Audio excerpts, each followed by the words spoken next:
नमस्कार बंधुरा चले एलाम आरो एक नतून भिडियो निये तोमादेर साथे शेयर करते। तो आजकेर विषयबस्तुटा होच्छे जेटा तोमादेर साथे शेयर करब सेटा होच्छे विवाहित महिलारा बा कुमारी मेयेरा एई श्रावण मासे केन सबुज रंगेर चूड़ी परे सेई विषयटा। तो तोमरा अनेकेई हयतो जानो ना যে এই শ্রাবণ মাসে সবুজ রঙের চুড়ি কেন পরে বা অনেকে না জেনেই পরো বা অনেকের দেখা দেখি পরো, অনেকের ভালো লাগে বলে পরো, কাচের চুড়ি পরতে ভালো লাগে তাই জন্য পরো।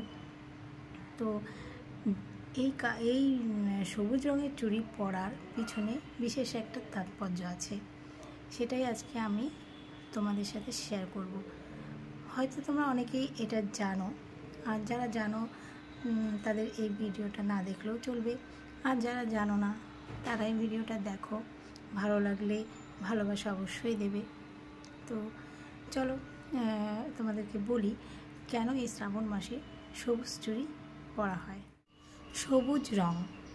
সবুজ রং এমন একটি রং যেটা পজিটিভ বা ইতিবাচক একটি রং, আর এই সবুজ রং আমাদের দেবাদিদেব মহাদেবের অত্যন্ত প্রিয় রং।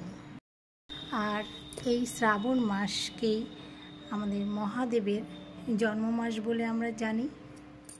আর এই শ্রাবণ মাসে সবুজ রঙের বিশেষ এক তাৎপর্য আছে, কারণ শ্রাবণ মাস বর্ষাকাল, আর এই বর্ষাকালে চারিদিকের পরিবেশটা যেন সবুজে ভরা।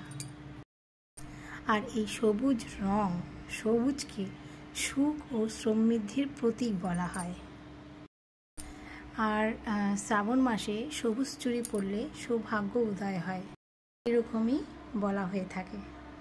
সবুজ রং মহাদেবের খুব প্রিয় রং, কারণ তিনি প্রকৃতির সারল্য, তিনি সবচেয়ে বেশি পছন্দ করেন। আর আমাদের প্রকৃতির রং সবুজ, তাই বলা হয়ে থাকে যে শ্রাবণ মাসে সবুজ রং পরা মানে সবুজ রঙের চুড়ি, সবুজ রঙের শাড়ি কাপড় পরা খুবই শুভ।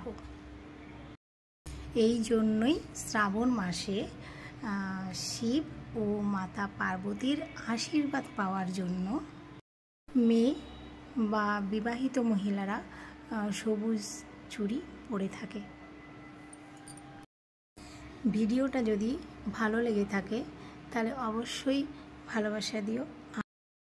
আজ এই পর্যন্তই, আবার তোমাদের সাথে অন্য কোনো ভিডিওতে দেখা হবে। নমস্কার।